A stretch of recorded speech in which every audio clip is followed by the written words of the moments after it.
বামনহাট ২ নং গ্রাম পঞ্চায়েত এলাকায় বিজেপি ছেড়ে তৃণমূলে যোগ, লক্ষণ বর্মন সহ এক পরিবারের ১০ জনের রাজনৈতিক পালাবদল। দিনহাটা ২ নম্বর ব্লকের বামনহাট ২ নম্বর গ্রাম পঞ্চায়েত এলাকায় বিজেপি ছেড়ে তৃণমূল কংগ্রেসে যোগ দিলেন লক্ষণ বর্মন ও তার পরিবারের সদস্য সহ মোট ১০ জন। মঙ্গলবার এক সংক্ষিপ্ত অনুষ্ঠানে তাদের হাতে তৃণমূলের দলীয় পতাকা তুলে দেন অঞ্চল তৃণমূল যুব কংগ্রেসের সভাপতি হানিফ শিকদার।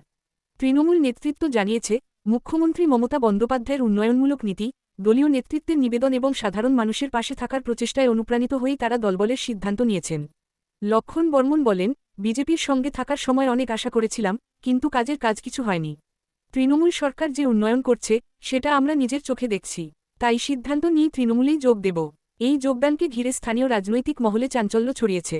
তৃণমূল নেতৃত্বের দাবি, এটি প্রমাণ করে যে সাধারণ মানুষ এখন বিজেপির নেতিবাচক রাজনীতি থেকে মুখ ফিরিয়ে উন্নয়নমুখী রাজনীতির দিকেই ঝুঁকছেন। স্থানীয় পর্যবেক্ষকদের মতে, গ্রামীণ স্তরে বিজেপির সংগঠন অনেকটাই দুর্বল হচ্ছে, আর সেই জায়গাতেই তৃণমূল কংগ্রেস নিজেদের জমি আরও শক্ত করছে।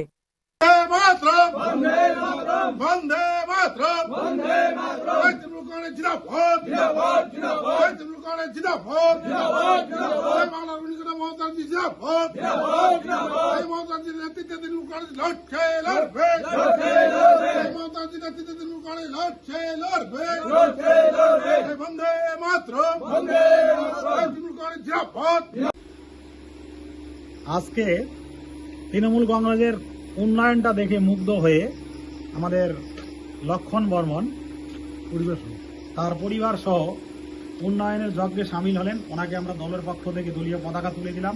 আগামী দিনে উনি আমাদের হয়ে কাজ করবেন। আমরা বারবার বলছি, তৃণমূল কংগ্রেস ঘরে ঘরে দুয়ারে দুয়ারে আমরা সবেমাত্র বাইক র্যালি শেষ করে এই রাত্রিবেলায় ওনার ডাকে সাড়া দিয়ে আমরা এখানকার আমাদের পঞ্চায়েত মেম্বার সহ আরও কয়েকজন মিলে আমরা দলীয় পতাকা তুলে দিলাম। আমরা ওনাকে স্বাগত জানাচ্ছি। দিয়ে দেখুন